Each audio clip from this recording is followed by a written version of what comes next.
Hello, તો શું તમે ચીઝ કેક ઘરે બનાવી છે? તો ચાલો આપણે બનાવીએ આજે મસ્ત મજાની ચીઝ કેક એકદમ સરસ રીતે, અને બધી જ વસ્તુ તમારા ઘરમાં હોય એમાં મદદથી જ મસ્ત મજાની ચીઝ કેક બનાવવા મેં અહીંયા લઈ લીધા છે બિસ્કિટ. તો બિસ્કિટ અહીંયા મેં લીધા છે મેરીગોલ્ડ. જો કે ડાયજેસ્ટિવ બિસ્કિટ આવે છે એ પણ લઈ શકાય, પણ મેં અહીંયા લીધા છે મેરીગોલ્ડ કેમ કે થોડાક મૂળા હોય એટલા માટે. તો અહીંયા મેં 10 વાળું જે એક પેકેટ છે એ જ લીધું છે. તો આપણે આને કરી દઈએ મસ્ત મજાનું પાવડર. બિસ્કિટનો સરસ મજાનો આપણે અહીંયા પાવડર કરી દીધો છે.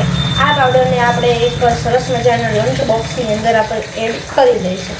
તો આ જે કેક ચીઝ કેક બને છે ને એ ચીઝ કેક એકદમ સરસ બને અને કાંઈ બેક કરવું ના પડે અને ઝડપથી પણ બની જશે, બરાબર? તો ચલો આપણે નાખી દીધું. સાથે સાથે અમે બટર પણ એકદમ ગરમ થવા માટે મૂકી દીધું છે.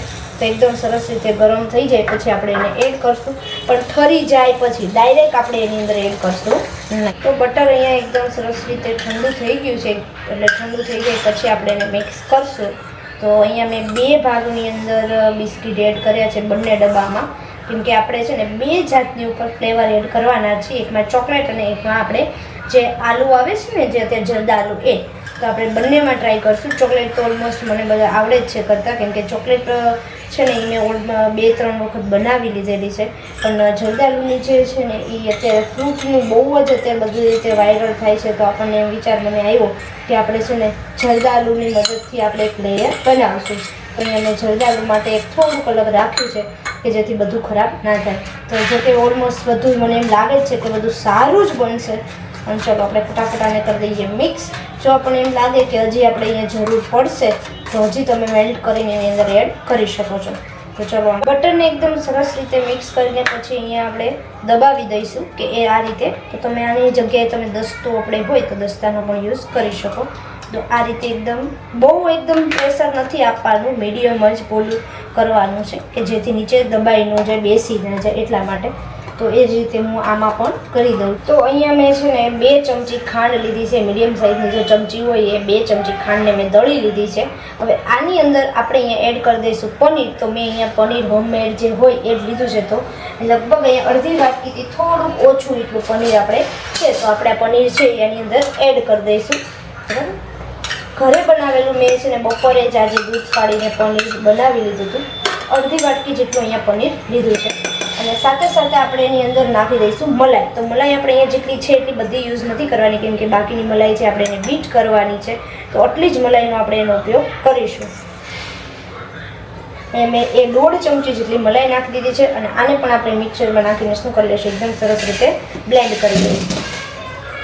અને પહેલાં હા, એક વસ્તુ તો ભૂલાઈ ગયું, બાજુમાં હતું છતાં હું ભૂલી ગઈ.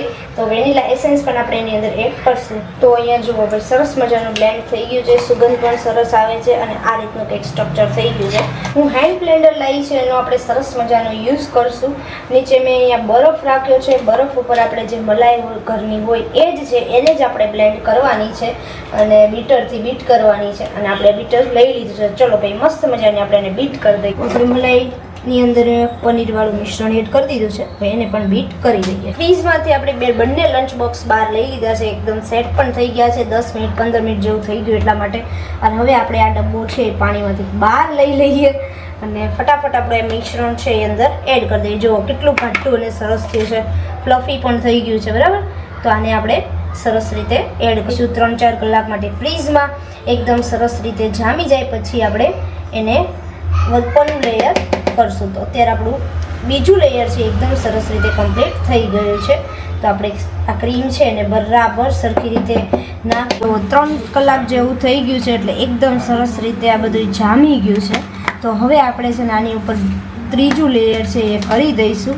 અને ત્રીજા લેયર માટે આપણે અહીંયા લઈ લીધું છે 2 આલુ લીધા છે, એને આપણે ટુકડા કરી લીધા, એને ક્રશ કરી નાખશું.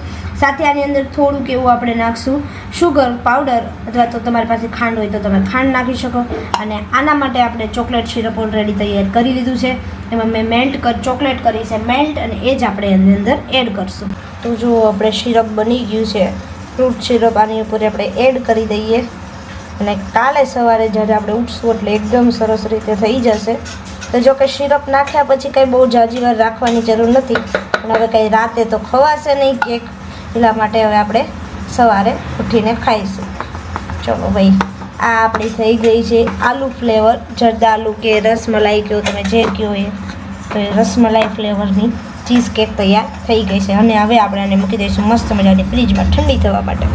તો જો ચીઝ કેક આપણી સરસ મજાની થઈ ગઈ છે તૈયાર. અને મેં અહીંયા ડેકોરેશન કરી દીધું છે પિસ્તા નહીં, કાજુ અને અખરોટથી. તો જ્યારે પિસ્તા બોલવાનું હોય ત્યારે અખરોટ બોલાય, અખરોટ બોલાય ત્યારે કાજુ. તો આ રીતે ભાઈ ચાલ્યા કરે. અને અહીંયા જો મારે 3 લેયર પણ સરસ મજાના દેખાય છે. સાથે આ છે ચોકલેટ ફ્લેવર અને સાથે સાથે આપણે રાસબેરી ફ્લેવર પણ કર્યો છે, તો એ પણ સરસ મજાનું થઈ ગયું છે. તો એના કલર પણ સરસ એવા દેખાય છે. તો તમે જોઈ શકો છો. આવું આવી મસ્ત મજાની રેસીપી માટે મને ફોલો કરો, લાઈક કરો, શેર કરો, સબસ્ક્રાઈબ કરો.